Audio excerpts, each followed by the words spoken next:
Beneath the quiet shimmer of the moon, a new story unfolds, not whispered in folklore, but etched in data, dust, and ambition.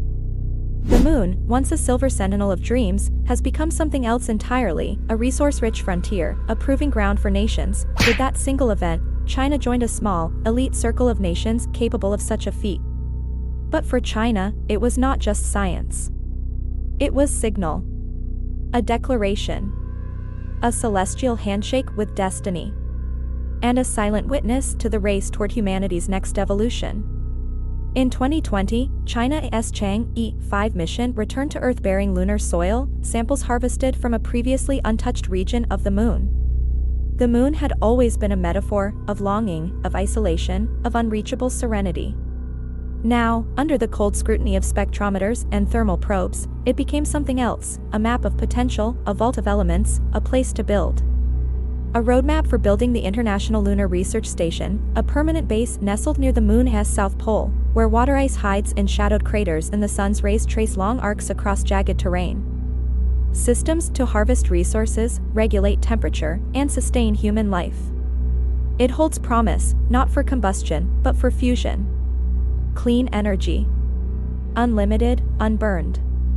A substance so rare on Earth it borders on myth, but in the moon's quiet plains, it waits.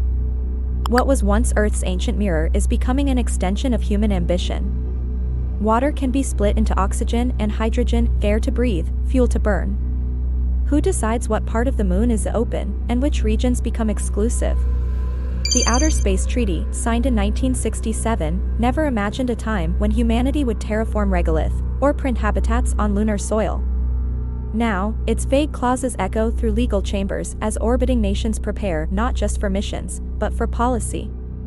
It has been our constant. But now, we reach out not just to touch it, but to live on it. Its surface may soon hold footprints not only of discovery, but of permanence.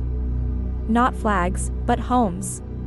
They will see Earth, not as sky, but as homeland, glowing in distant silence. And perhaps, as they look toward that blue and green sphere, they will whisper what we never dared say before: regolith can be sintered into bricks, 3D, printed into structures shielded from solar radiation. America counters with Artemis Accords, emphasizing transparency, shared exploration, ethical boundaries. And in between, the moon, silent and ancient, spins slowly on.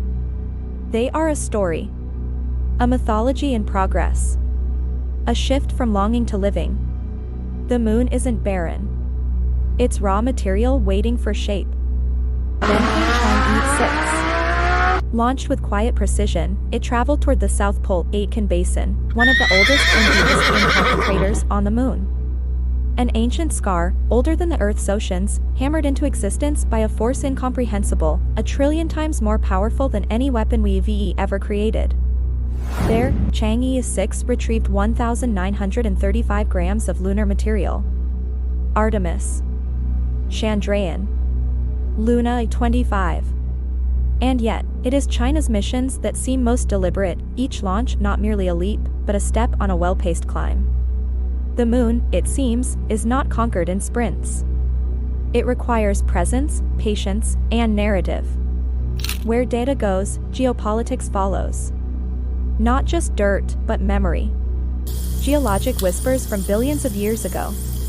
In those grains, proof of prolonged volcanic activity, unusual magnetic anomalies, and a stark geochemical divide between the moon's two hemispheres. And in the rare KREP minerals, traces of the moon's final molten breath, cooled into crystalline silence. The implications rippled outward. These findings rewrote chapters in lunar science. They questioned long-held models and revealed something staggering: the moon's far side is not just visually alien, it is geologically, chemically, and magnetically unique.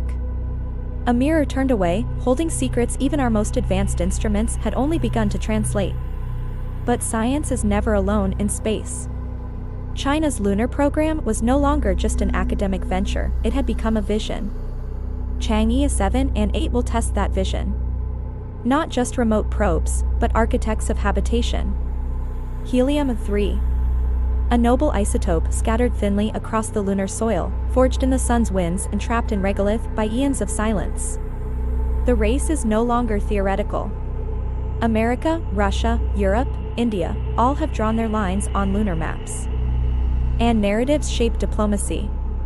Who will govern the moon's minerals? Who controls the craters, the ridges, the poles? China, so far, offers partnership, but only with selected allies. The ILRS is not open to all. But in the background, there's something deeper. Something poetic. The moon has watched us rise, from firelight to fiber optics, from stone wheels to satellite constellations. Someday, someone will wake up beneath that cold sky, not as a visitor, but as a resident.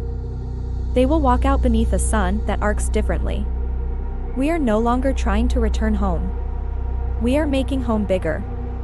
From a crater's rim to a corridor of light, from mineral maps to the poetry of motion, China's moon missions are more than a geopolitical flex.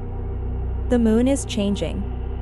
Not because we altered it, but because now, we understand it differently. And in that understanding, humanity takes its next breath. Not on Earth, but just beyond it.